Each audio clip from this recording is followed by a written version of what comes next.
guys, ito. Pantinda to dun sa kainan. 65 ang kilo niya. So, nasa 100 plus itong isang oh. Diba? Halagang 260. Meron ka ng short. May pa-freebie pa sila na Tide Downy. Nakapila ang labahin ni Inday. Pati mga kumot-kumot. Tsak.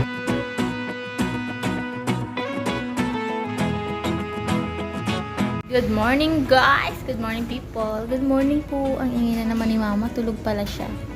Alam niyo yung ano niya? Yung turok, yung bakuna na buhay. Eh no? Parang nalaki. May ano siya, ang tawag doon, lumobo. Tapos ngayon, maliit na pero parang buhay. Babae pa naman. Kitang-kita sa braso. Ako wala akong ganyan eh. Baka hindi ako binakunahan. Baka wala akong bakuna. Si Jillian wala rin naman siya kasi Ken. Wala rin silang mga sugat kaya sa tabi. Pero si Bebe, oh, meron. Ano, Bebe? Tulog na tulog. Hindi ako makakilos ngayon ah.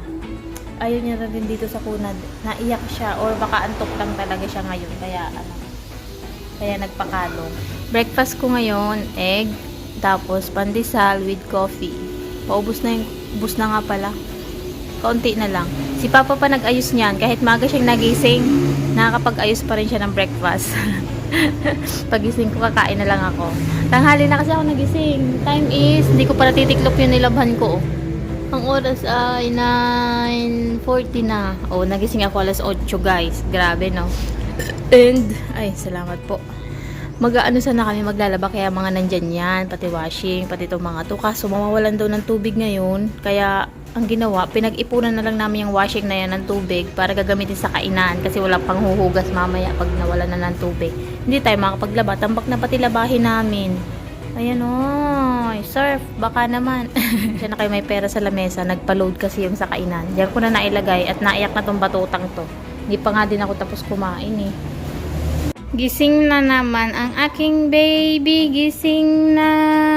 Hindi pa tapos si mama magpunas ng sahig. Hello, gutom na? Gutom na yan. Hindi pa tapos si mama maglinis. Ha, pupunas pa ng sahig. Ano? Ha? Ito guys, hindi naman siya gaano kalaki. Ayan o, tinan mo. Oh, isang ano ko lang ng daliri. Isang daliri ko lang. Hindi naman kasya yung ulo ni baby dyan. Tsaka may mga unan naman siya sa mga gilid. Kaya hindi naman siya dyan lalagpas. Ano baby? Hindi naman yan. Bibili nga tayo ng banig. Si Ate Nene, ibibili daw si baby ng banig dito. Babanigan lang natin yan para ma-presko. Hindi po, kasi pag pumainit sa likod, papawisan siya. Kaya, dapat may banig. Yan na. Ay, nakapaglinis-linis na ako. Ayan, wala na nakapagtiklop. Ligpit. Ayan, pampaligo ni baby. And, bang module si Jillian. Niready ko na dito. Kaso, tamad pa siya. Kaya, antayin natin na sipagan na. Pag tamad kasi, hindi mo rin mapapasagot yan. Kaya, dapat antayin mo na sipagan siya.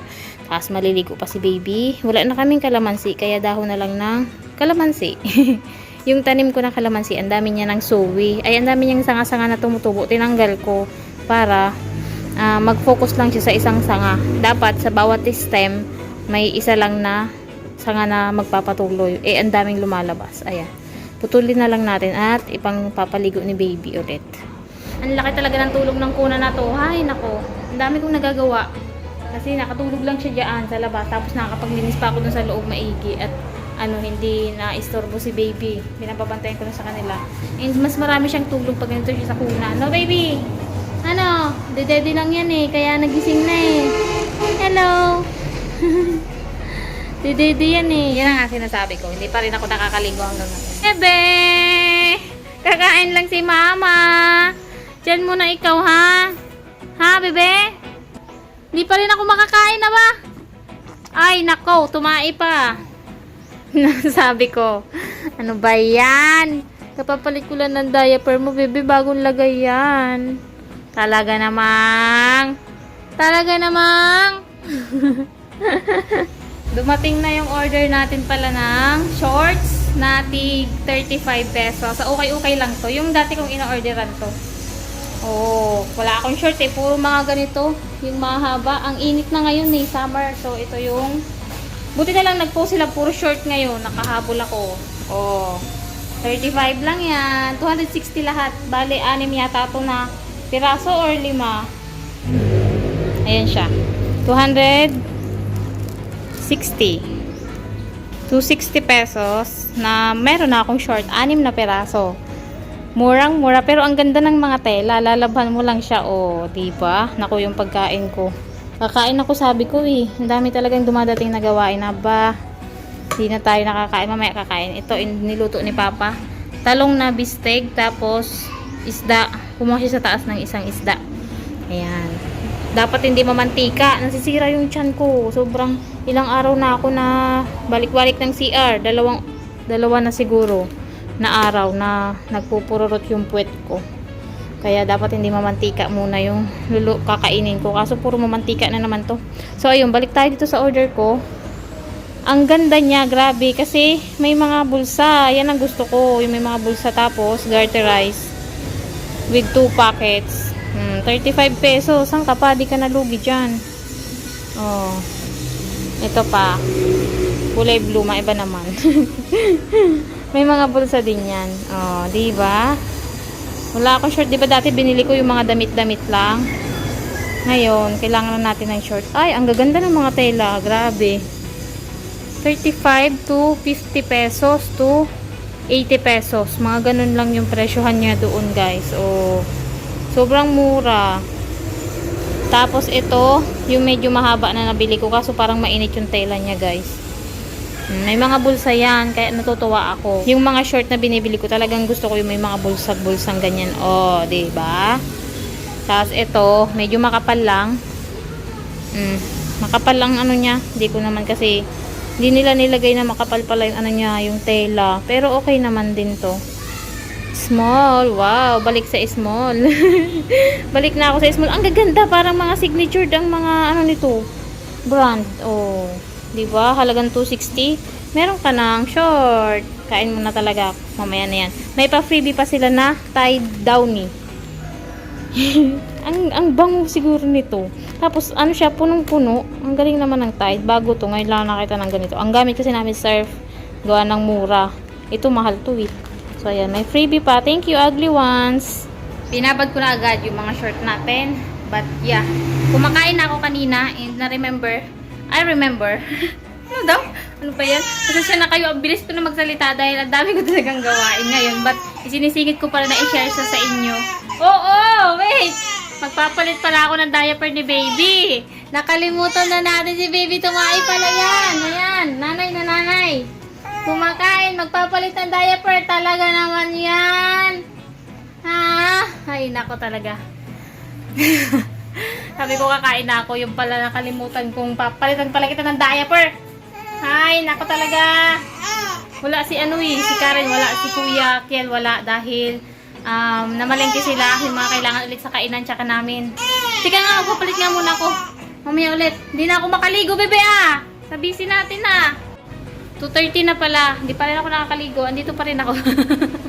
Nandito na sila Karen. Nakapamili na din nila sa tindahan. Mamaya titingnan natin yung mga napabili. Yung nagpabili kami ng saging, guys. Ito. Pantinda to dun sa kainan.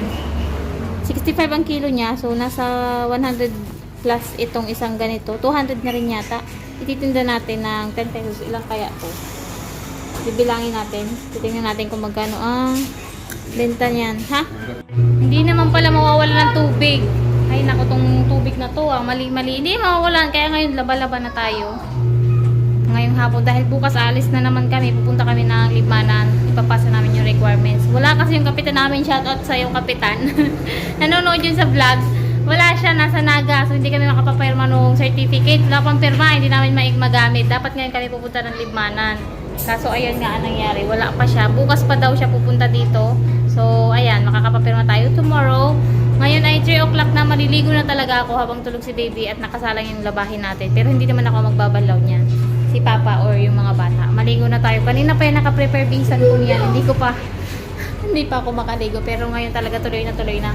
Maligo muna, maligo. Nakapila ang labahin ni Inday. Pati mga kumot-kumot, tsaka lahat ng damit namin, di ba? Bukod-bukod dyan, ito sa mga bata, ito sa akin, ito kay Papa. Ganon. And then, merienda is kamote. Yung kamote binili pa to ni Papa. Pinaprito ko sa kanila doon sa kainan. And then, nilagay na asukal. Shout out kay Jennifer na gumawa nito. Ang sipag niya. Nung isang araw gumawa din siya ng ganito. Tapos ngayon ulit, merienda natin. Ewan ko sa mga batang yan, tamad ng mga kumain. Puro mga laro natin mo. Hindi mo lang halos nabawasan, no? Ang dami nito kanina. Ay, ang dami. Ganito na to kadami kanina. Tapos sabi ko magmerienda na sila. Tingnan mo, parang walang nabawas. Baka tigi-isa lang sigurong kinuha yung mga yun. Kain, merienda.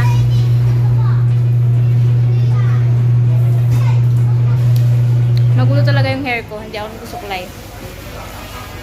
Ilang araw na naman lang kaya ako. Hindi pa lang ako nagsusuklay, promise. Hindi araw, buwan na. Isang buwan na siguro. Pero hindi naman magulo. Lagi naman nakatali kaya kahit wag nang suklayin niya. Taga-Banlaw. Ang ating taga-Banlaw.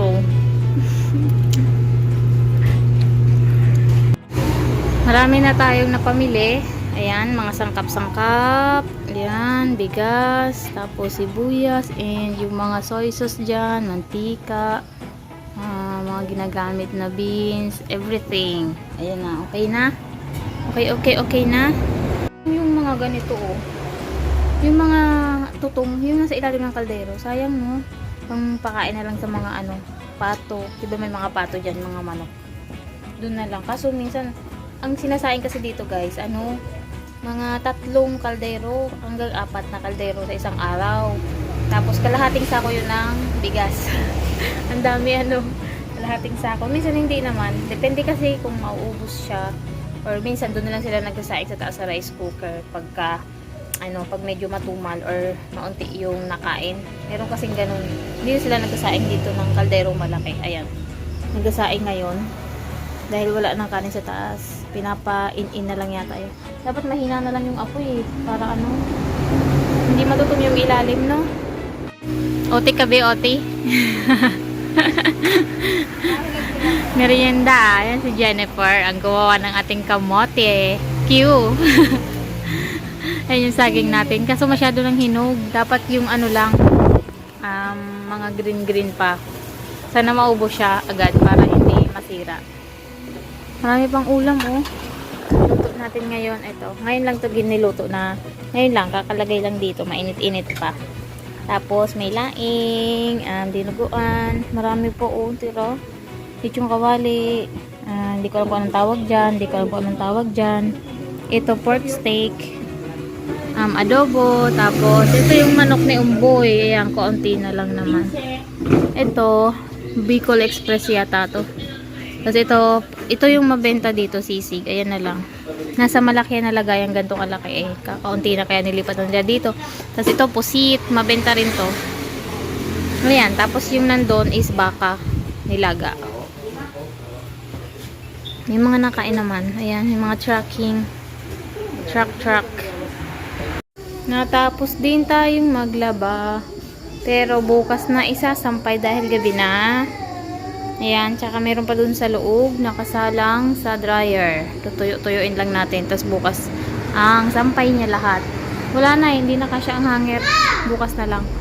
Para diretso na sa sinag ng araw patutuyuin. Ha? Alas 6 na eh. Mag-aalas 7 na nga, oh. 6:35 na. Kakain na tayo. Kami, guys. Ang dilim talaga ng kwarto na to.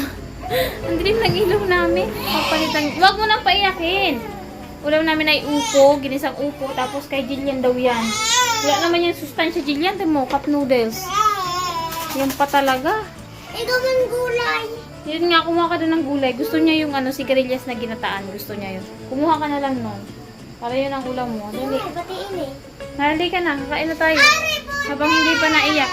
Huwag mo na kasing guluhin. Ang tawag nila, arimunding. Arimunding-munding ang tawag. Kakain na tayo. Kumuha kayo ng ulam doon. Sabi na ni Papa. Ha? Nasabi na sa kanya maglakad. Bakit? Maagahon ka. Hindi pa kayo kakain? Ha? O, di mamaya na kayo kumain. I-end ko na yung vlog. I-end ko na pala yung vlog natin, guys. It's time to pahinga.